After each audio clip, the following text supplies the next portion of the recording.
여러분, 저는 코스피 지수가 1300까지 하락하는 것도 충분히 가능하다고 생각을 합니다. 그 이유에 대해서 오늘 설명드리며 당분간은 절대로 바닥을 다지기 전까지 주식 투자 하지 마시기를 간곡하게 이야기 드리니 잘 들어보시고 주변에 제 영상 공유를 통해 더 이상 동학 개미 운동에 뛰어드는 개미들이 없도록 만들어 주시기 바라겠습니다. 3월 19일 코스피 시가 1626에서 종가 1457로 마이너스 8%로 마감하였습니다.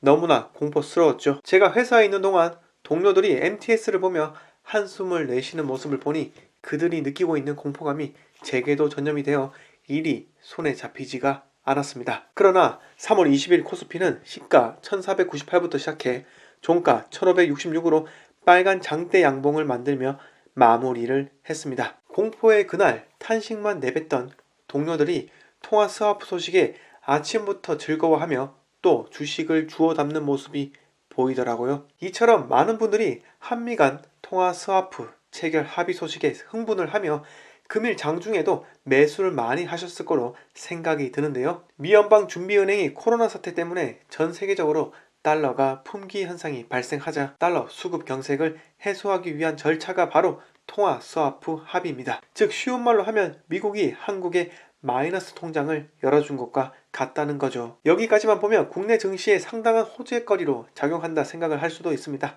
3월 23일 월요일부터는 코스피가 상승만 있을 것이라 여기실 수도 있습니다. 그런데 저는 급작스럽고 반전스러운 V자 반등은 없을 것이라 믿는 사람 중에 하나입니다. 많은 분들이 금일 이후로 장밋빛 전망만 꿈꾸었지만 여기서 그들이 경시했던 점이 하나 있다면 미국이 전 국민 대상 헬리콥터 머니라고 불리는 코로나 후속 대책을 수립하고 있다는 겁니다. 헬리콥터 머니는 성인에게 $1000, 아동에게 $500, 한 가구당 최대 2차례, 최대 $6000를 지급하는 정부 복지 정책에서도 가장 다이렉트한 직접적인 정책인데요. 저는 기업들로 하여금 직원 소득 보조나 국내처럼 개별 소비세 인하 같이 간접적으로 실물 경제를 회복시키는 것이 시장 경제에 미치는 충격이 덜하다고 생각을 합니다. 왜냐하면 달러가 기축통화국인 미국은 달러를 무한대로 발행할 수 있는데 이렇게 달러가 미국 시장에서 기하급수적으로 풀려버리면 달러 가치는 떨어지게 되고 미국에서 일시적인 인플레이션이 발생할 수도 있습니다. 초저금리에다 일시적인 인플레이션이 발생한다면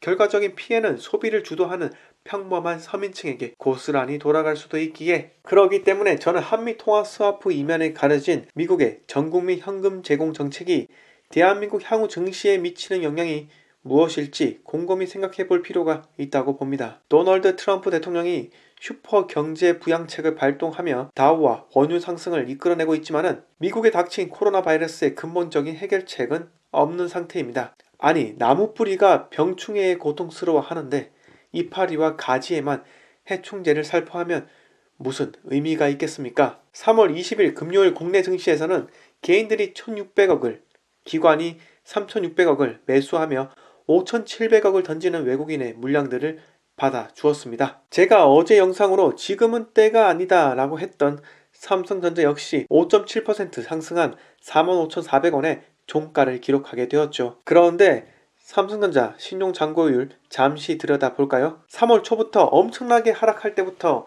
신용잔고율은 엄청나게 증가를 했습니다. 외국인들은 물량을 던지고 개인들은 물량을 늘려가는 이상한 형국인데요. 신용을 써가며 삼성전자 주식을 산 개인들이 상당하기 때문에 앞으로 반대 매매 때문이라도 추가 상승은 어렵다고 보입니다. 그렇기 때문에 오늘 또 한 번 더 말씀드리지만 내가 삼성전자 주식을 반드시 사야겠다면 조금만 더 기다리는 것이 좋다고 다시 한번 말씀드리겠습니다. 다시 코스피 이야기로 돌아가서 조선, 자동차, 정유, 대한민국 산업의 근간이 모두 이번 위기에서 피해 나가지 못하고 흔들리고 있었습니다. 코스피는 98년도 IMF를 지나면서 최근까지 우상향만 해왔었는데 2018년 2600을 찍을 때까지만 하더라도 대한민국 코스피도 3000을 넘을 것이다 라며 낙관론이 팽배했습니다. 하지만 이번처럼 코로나19 사태를 겪으면서 아직까지 대한민국 기업들의